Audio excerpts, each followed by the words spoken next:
Assalamualaikum warahmatullahi wabarakatuh. Selamat pagi anak-anak. Hari ini Selasa 13 Oktober 2020. Hari ini kita akan melakukan mengidentifikasi struktur dan kebahasaan dalam ceramah. Kalau 2 minggu yang lalu saya memberi materi kepada kalian, yaitu menganalisis berdasarkan isi, struktur, dan kebahasaan dalam ceramah.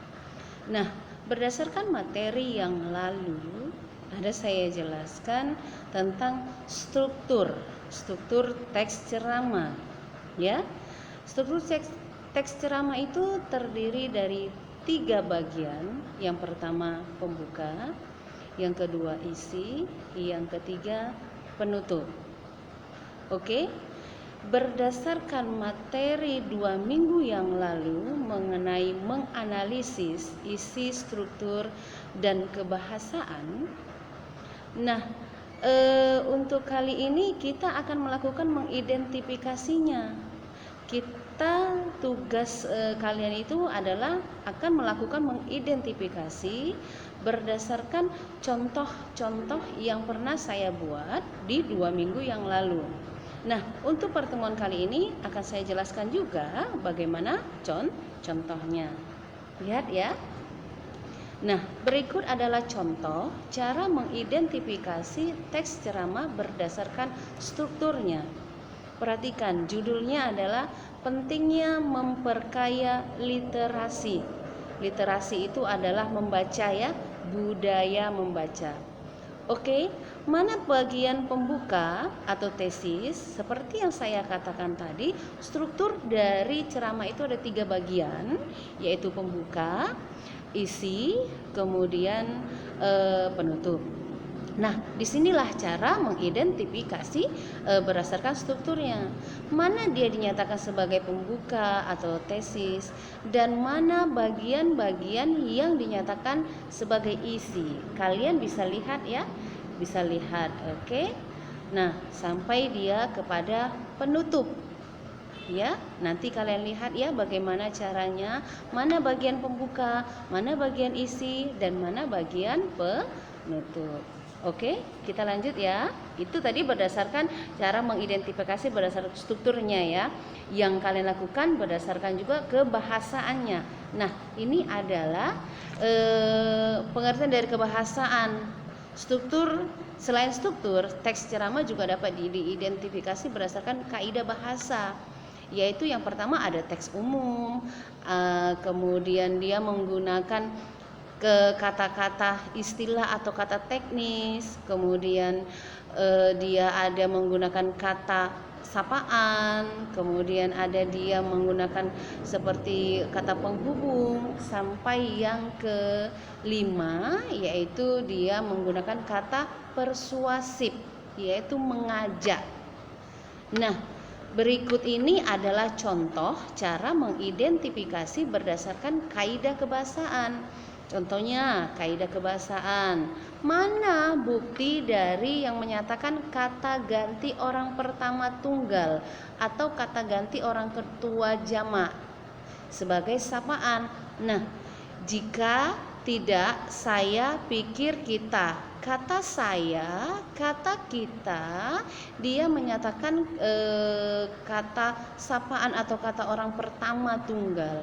Atau kata lainnya yang kata jamak sebagai sapaan yang lain adalah menggunakan kata kami. Nah, seperti contoh bagaimana? Lihat ya. Itu ada saya berikan contoh. Nah, ini dia. Ini adalah tadi contoh dari pentingnya memperkaya literasi. Kalian bisa lihat kata-kata yang saya cetak tebal atau berwarna hitam. Contoh-contohnya seperti ada kata saya, ada kata kita, kemudian di atasnya ada kata revolusi. Nah, kemudian ada kata bagaimana tidak, bagaimana menggeming, kata karena yang saya tanda-tandai bercetak tebal itu. Inilah dia. Nah, contohnya itu kata teknis atau peristiwa yang sesuai dengan topik yang dibahas. Ada kata literasi tadi. Kata teknis itu adalah literasi, kata revolusi.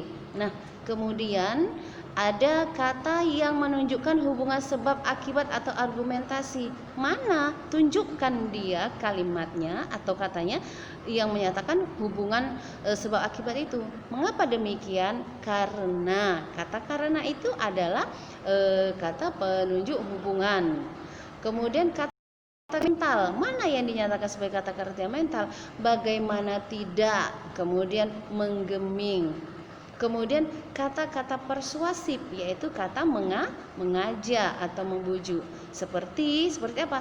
Oleh karena itu, pemahaman akan suatu wawasan dalam teks pengetahuan literasi haruslah terus ditingkatkan. Mana? Kata haruslah. Haruslah berarti dia mengajak, haruslah mengajak. Nah, bagaimana anak-anak? Kalian sudah paham? Bagaimana cara mengidentifikasi berdasarkan struktur dan kaidah kebahasaan dalam teks ceramah? Ya, ini ada tugas ya untuk kalian. Tugas, identifikasilah teks ceramah berikut sesuai contoh. Sesuai contoh yang saya sebutkan secara strukturnya dan secara kaidah kebahasaannya. Dengan judul Hak Pendidikan di Masa Pandemik. Iya, mana dinyatakan pembuka, mana dia dinyatakan sebagai penutup. Nah, setelah strukturnya baru kalian berdasarkan kaidah kebahasaannya. Oke? Saya harap paham ya. Nah, saya minta pada saat kalian mengirimkan tugas, tolong tulis nama dan kelas kalian di atas tugas atau di buku yang akan kalian kirimkan itu. Tugas ini kalian sudah selesai kan? Tugas kalian sudah selesai. Tulis di atasnya itu nama dan kelas. Hal ini untuk menghindari terjadinya kecurangan. Oke, saya akhiri materi ini. Wabillahi taufiq wal hidayah. Wassalamualaikum warahmatullahi wabarakatuh.